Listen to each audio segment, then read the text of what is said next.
In the 1870s, train robbery turned America's western rail lines into moving crime scenes. Express cars carried payrolls and registered mail through country where the nearest sheriff might be hours away. Robbers came with revolvers, shotguns, and dynamite. Detectives, mail clerks, and special guards answered with pistols, iron tools, locked steel, signals, and a network faster than any horse. After a failed Southern Pacific holdup in 1923, the search grew into a 4-year manhunt involving bloodhounds, aircraft, railway security, and more than 2 million wanted posters. Number 14 was not aimed at a man. It waited on the rail for a steel wheel to make it speak. Number 7 followed evidence no detective could see. Number 3 reached the railroad because officials feared the robbers might already have it. And number 1 had no barrel, trigger, or ammunition, yet it could turn every station ahead into another closing door. Subscribe before we begin. These are 25 forgotten weapons, tools, and systems from America's war on train robbers. Number 25. The Railroad Fire Axe. A railroad fire axe was built for emergencies, not gunfights. Its wedge-shaped steel head and hardwood handle were meant to split burning panels, clear wreckage, and open a jammed car door before smoke filled the aisle. In the 1890s, when many cars were still wooden, an axe on a wall bracket needed no explanation. That placement gave it a second purpose. A detective between cars might have no clean line for a revolver while fighting for a latch. One downward strike could break the wrist holding the door or force a robber away from the opening. A baggage car sways through the night. Boots hit the roof, and usable steel is already hanging inside. Fire was the reason it belonged there. The robbery decided how it would be used. Number 24. The crowbar. The crowbar was one of the simplest tools in a freight yard. A forged steel bar with a flattened end, long enough to pry open crates, shift heavy loads, or force a stubborn door. It carried no badge or holster, making it easy to overlook. Period accounts of express robberies focused on doors, locks, strongboxes, and the minutes before explosives appeared. Railroad men understood the physics from the other side. In a narrow doorway, a crowbar braced an entrance, hooked an ankle, or smashed the fingers reaching for a pistol. After midnight, a detective follows a broken freight seal toward an open car. The suspect hides behind cargo. A bar lies beside the loading ramp. The steel did not need speed.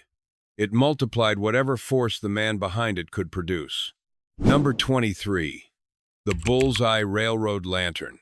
A bullseye lantern placed an oil flame behind a thick glass lens, concentrating the light into a tighter beam than an open lamp. Its metal body protected the flame, while the handle allowed signaling or searches beneath a car. Its lens could also identify signal colors through smoke and weather. Railroad rulebooks treated lantern movements as operating commands. A raised light served as an order to stop switching, summon help, or redirect men through a dark yard. For a special agent, that same beam exposed a coat beneath a boxcar or revealed fresh footprints beside a freight platform. The thief beneath the wheels hears no challenge. Light crosses brake rigging, then boots. Workers at the far end begin moving. The lantern did not overpower the darkness. It organized everyone standing inside it. Number 22. The Brakeman's Brake Club. Before automatic air brakes controlled trains from the locomotive, brakemen worked hand brakes from platforms and car roofs. A hardwood brake club gave extra leverage when rain, ice, or rust stiffened the wheel. It came from railroad labor, not a police catalog. Its advantage was reach. On a narrow platform, it gave a brakeman enough distance to knock a hand from a ladder or hold an armed man beyond grabbing range. A pistol was harder to draw when both men were balancing above couplers hammering beneath them. The club's length also helped preserve balance on a swaying platform. The train rounds a curve. One man climbs over the tender, another waits between cars. There is room for one sideways swing, not a missed bullet.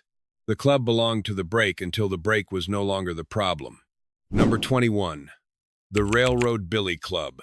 The Railroad Billy Club belonged to a different category. It was a visible tool of authority carried by watchmen, depot police, and special officers removing thieves without firing through a station wall. Most were hardwood. sometimes fitted with a leather wrist thong. Unlike the break club, the billy was designed around control. A forearm strike spoiled a draw. A blow to the knee stopped a suspect from reaching a departing train. Police supply catalogs sold clubs as working equipment, and local law determined who could legally carry one under a badge.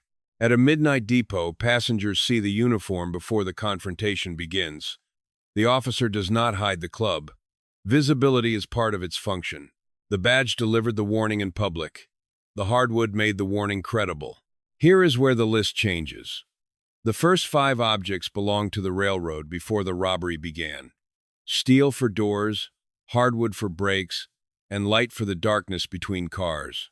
Their ordinary purpose made them easy to reach, but a detective could not build every arrest around nearby tools. From this point forward, the equipment becomes deliberate restraints for capture, leather for silent control, a pistol built to disappear beneath a coat, and photographs that kept working after a robber changed his name. The weapons stop looking accidental because the hunt itself has become organized, permanent, and increasingly expensive. Number 20. The iron handcuffs. A train robber was not truly caught while both hands could still reach a revolver, ladder, or door latch. 19th century restraints ranged from rigid figure-8 designs to adjustable chain-linked cuffs. After the mid-1800s, makers pursued portable cuffs that fitted different wrists. Their value began when the gunfire stopped.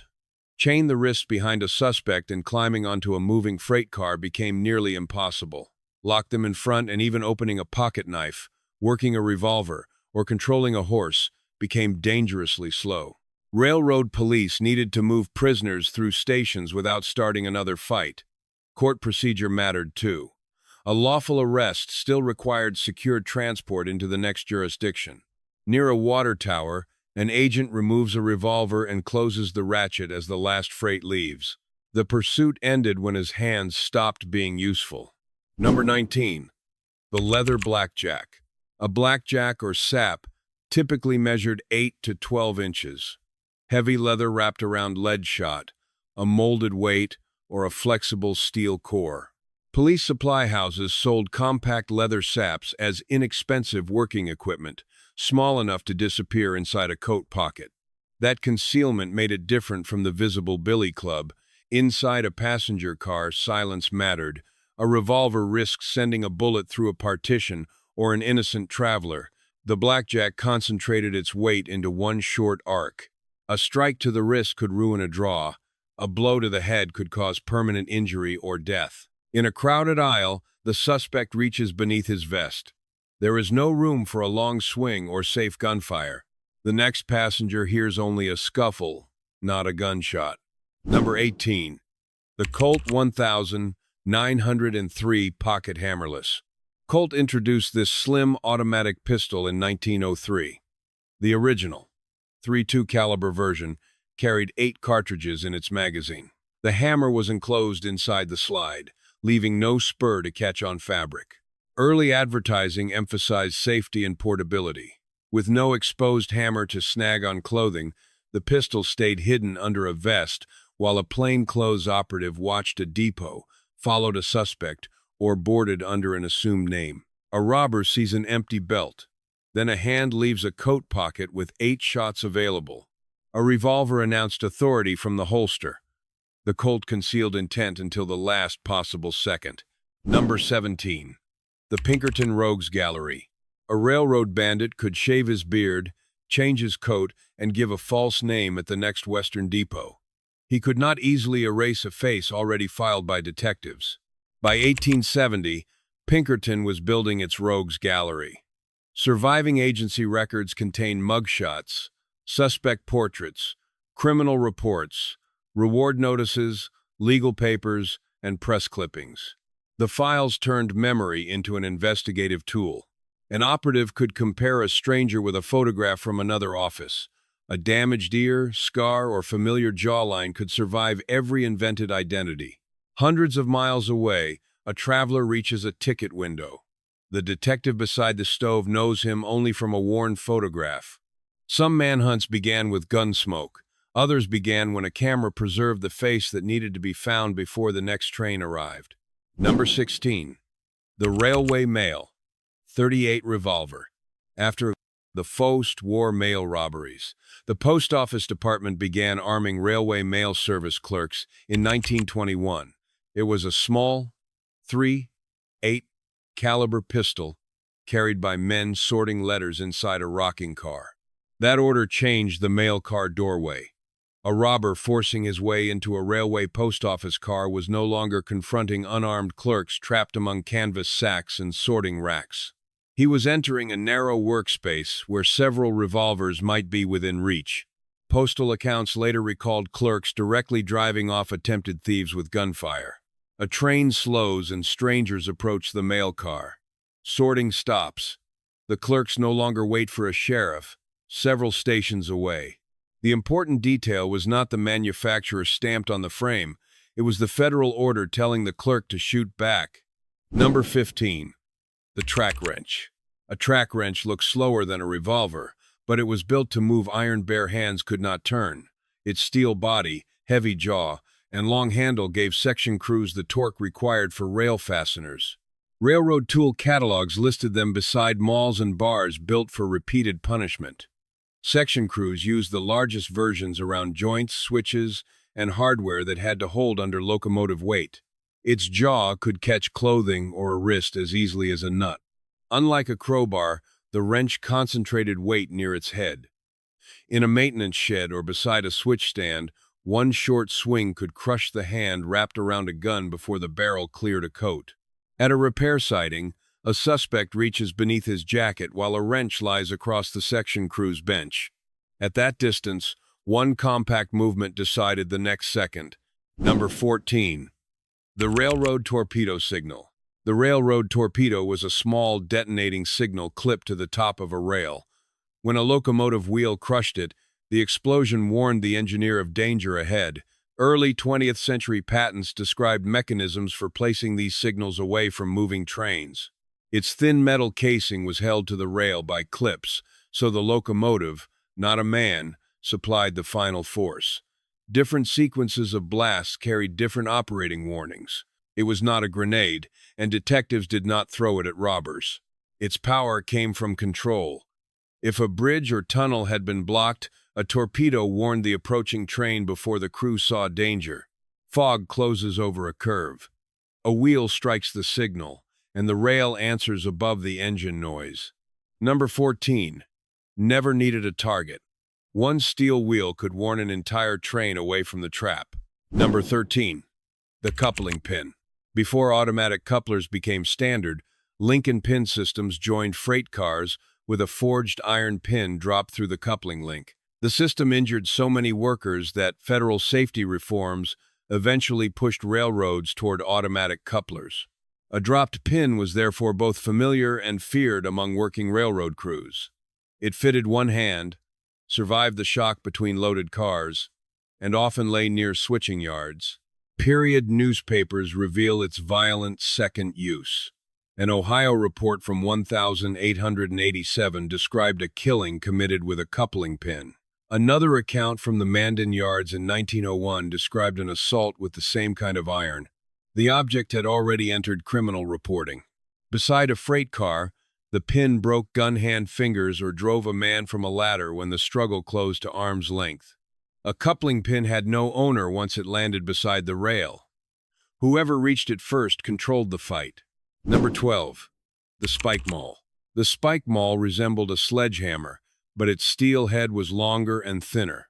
A railroad study measured one at about 5.2 kilograms, roughly 11.5 pounds, and described an overhead swing driving spikes through ties. Tool catalogs sold spike mauls by head weight and handle length because every extra pound changed the force, fatigue, and danger of the swing.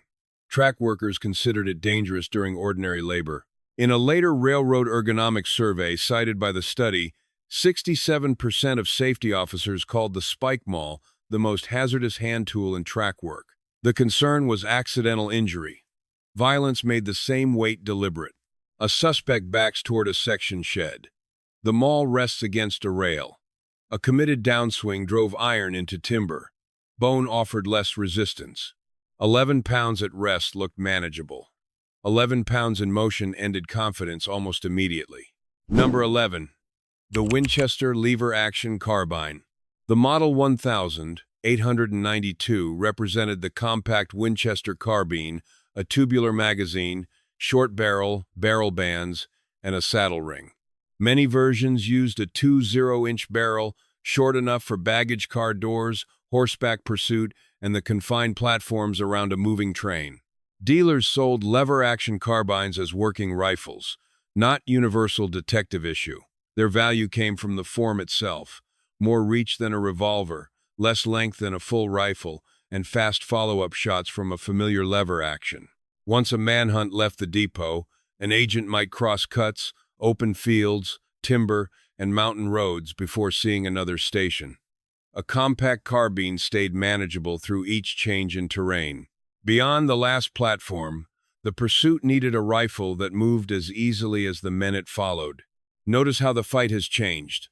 The first weapons depended on what one railroad man could lift, conceal, or fire.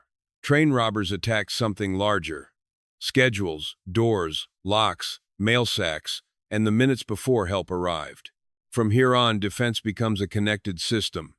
Military revolvers protect the guard. Steel keeps the robber outside. A safe holds him beside the train. Tracking animals follow him after he leaves the rails. Repeating shotguns control the aisle. The robbery had become a contest over delay and coordination. The next objects did not all injure a man directly. Some became dangerous by forcing him to spend time the railroad was already using against him. Number 10.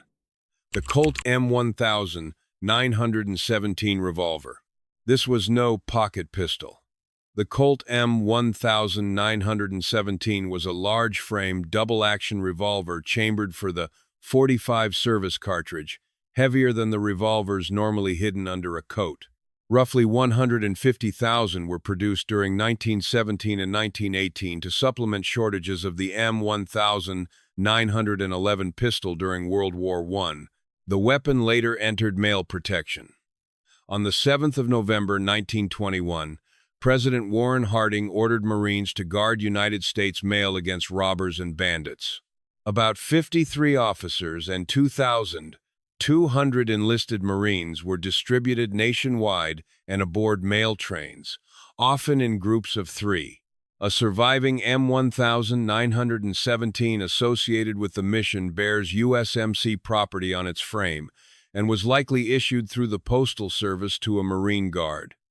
When robberies returned, roughly 2,500 Marines were called back in 1926. A bandit opens a mail car door expecting clerks and canvas sacks. Instead, he sees military web gear and a revolver built for a service cartridge. Washington had placed armed federal force inside the train. Number 9. The express car safe. The safe was not merely where the money waited. It was locked iron that forced robbers to make noise, reveal tools, and remain beside the train. Express companies carried payrolls, currency, jewelry, and negotiable paper, making the strongbox the center of almost every serious holdup. At Red Rock in June 1892, members of the Dalton Gang entered a Santa Fe express car and threw its safe from the train. The effort produced only a few $100s, watches, and jewelry far less than the risk suggested. That was the defensive value. Even after controlling the crew, the gang still had to defeat the lock, move the box, or carry it somewhere they could work unseen. Throwing it overboard only moved the problem. Horses wait while iron strikes the ground. Somewhere down the line, a telegraph operator begins sending descriptions. The safe protected its contents by making the robbers remain visible, occupied, and late. Number 8. The burglar-proof mail car door. On the 11th of October 1923, the D'Outremont brothers stopped Southern Pacific Train 13 at Tunnel 13 inches Southern Oregon. They believed roughly $40,000 in gold was inside the secured mail car. Railway mail clerk Elvin Doherty locked himself behind its reinforced door. The brothers could not force their way inside. They answered with dynamite and a detonator stolen from a construction company. The charge destroyed the car, killed Doherty, and helped turn a failed robbery into a four-man murder case. The steel door denied immediate entry, consumed time, and forced the robbers to choose between retreat and escalation. It did not guarantee survival, it changed the problem in front of them. Inside the car, Doherty holds the lock, while the voices outside become quieter. Then stolen explosives are pressed against the steel. The door did not win. It forced the killers to reveal how far they were willing to go. Number 7. The Bloodhound Tracking Pack. After the Tunnel 13 robbery, the D'Outremont brothers vanished into the mountains of southern Oregon. The search expanded beyond deputies and railroad agents. Bloodhounds were brought in alongside postal inspectors, railway security, aircraft, and National Guard troops. Their value came from evidence no detective could see. Boot prints vanished on rock. Trails crossed water. Clothing changed. But sweat, leather, camp smoke, and human scent still clung to the route. The dogs did not need a witness who remembered a face. They needed something the robber had touched. Before dawn, handlers reached the blasted mail car. The dogs pull against their leads while investigators study ground that appears empty under weak lantern light. The visible trail ends at the timber. The scent continues. A fugitive left the rails and fooled a man's eyes. He still carried part of the crime on his own body. Number 6. The Winchester Model 1897 riot shotgun. By the 1920s, mail protection had moved beyond the revolver. Marine Guards assigned to railway mail duty carried Winchester Model 1897 shotguns in 12-gauge. The pump action allowed another shell to be loaded without opening the gun or lowering it from the shoulder. Inside a mail car, that mechanism mattered. The aisle was narrow, the doorway close, and every wooden partition limited a safe line of fire. One blast could stop the first man through. The metallic slide announced that the guard was prepared for the next. A night train slows beside an unlit platform while 3 armed men move toward the steps. The guard fires, works the forend, and keeps the muzzle on the opening. The movement takes only a second, but everyone outside hears it. A double barrel offered 2 immediate shots. The Model 1897 offered repeated control. The pump was not merely a sound. It was proof that the doorway remained defended. From here, the list crosses its final line. These were no longer tools found beside the track or sidearms carried for routine duty. They were weapons and systems chosen because train robbery had become organized, mobile, and violent. The next 5 reveal how the response escalated. One protected a single doorway. Another showed what happened when detectives abandoned restraint. Number 3 answered criminal firepower with automatic fire. Number 2 carried a face farther than any posse could ride. Number 1 required no ammunition at all.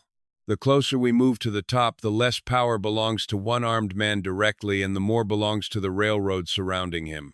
Number 5. The Express Messenger's double-barrel shotgun. Before repeating shotguns became common, a side-by-side double barrel gave an express messenger 2 loaded chambers with almost no mechanism to fail. 12-gauge shells, exposed hammers on older models, and separate triggers made the weapon simple to inspect while the train was moving. Its strength was geometry. An express car offered 1 narrow entrance, stacks of freight, and only a few steps between the outside platform and the safe. The messenger did not need long-range accuracy. He needed immediate force across the width of that doorway.